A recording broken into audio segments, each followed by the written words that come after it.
رسول پاک صلی اللہ علیہ وآلہ وسلم نے فرمایا کہ دوزخ میں زیادہ عورتیں دیکھیں،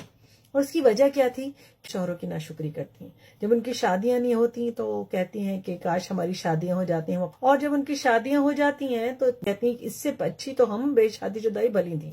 چاہے 17 کی ہوں، چاہے 16 کی ہوں، 18 کی ہوں، 25 کی ہوں، 37 کی ہوں، کتنی بھی عمر میں جب آپ کی شادی ہو جاتی ہے اس کے بعد سے مرنے تک وہ جو آپ کا شوہر ہے وہ اللہ کی طرف سے آپ کا نگہبان ہے، اللہ کی طرف سے آپ کا قدردان ہے، اللہ کی طرف سے آپ کا صاحبان ہے، اور اللہ ہی کی طرف سے آپ کے ہر چیز کا پیسوں کے سلسلے میں ذمہ دار ہے۔ اس کو تو آپ نے کچھ نہیں دینا، آپ کے اوپر کوئی ذمہ داری نہیں، لیکن اس سب کے باوجود آپ کو اتنا بھی برداشت نہیں ہے کہ اگر وہ یہ کہے کہ ہاں میری بات مانو۔ رسول پاک صلی اللہ علیہ وآلہ وسلم نے فرمایا کہ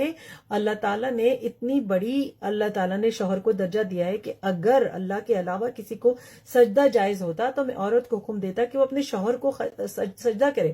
آپ وہی رسول تھے نا، انہوں نے مردوں کو بھی ہدایت کی ہے کہ اپنی بیویوں کے ساتھ سب سے اچھا برتاؤ کرو، کیونکہ تم میں سب سے بہترین وہ ہے جو اپنی بیویوں سے اچھا ہے۔ لیکن جب بات آتی بیویوں کی تو ہمیں بھی تو پابند کیا گیا ہے، ہمیں بھی تو بتایا گیا ہے کہ عزت دینی ہے، اور اگر تھوڑا سا آپ کو اس کے والدین کی خدمت کرنی پڑ جائے، یہ سوچنا ہے نا کہ ہم جس سے پیار کرتے ہیں، جس سے ہم بہت زیادہ محبت کرتے ہیں، جس کا احترام کرتے ہیں، جو ہمارا شوہر ہے، اگر وہ جس سے پیار کرتا ہے ان کو بھی اگر ہم عزت اور محبت دے دیں تو ہمیں کیا مشکل آ جائے گی؟ ٹھیک ہے، زیادتی کسی بھی طرف سے غلط ہے، کو تو اپنے اللہ کو جواب دینا ہے۔ آپ کوئی بھی زیادتی اپنے شوہر کے ساتھ یا اس کے حقوق کو پامال کر کے یہ سوچ کے نہیں کر سکتی کہ قیامت میں ہمیں جا کے جواب دوں گی یا اللہ وہ بھی تو ایسے تھے نا تو میں نے بھی ایسے کر دیا۔ آپ کو اپنی قبر میں حساب دینا ہے، تو آپ نے اپنا معاملہ بالکل صحیح رکھنا ہے، شوہر کی فرما برداری کرنی ہے، جو کہ گالی کی بات نہیں ہے، آپ کو حکم ہے اللہ کی طرف سے، ٹھیک ہے، اور شوہر کی تابعداری کرنی ہے، آپ نے شوہر کے سامنے اور اس کے پیچھے بھی اس کی عزت کا خیال رکھنا ہے۔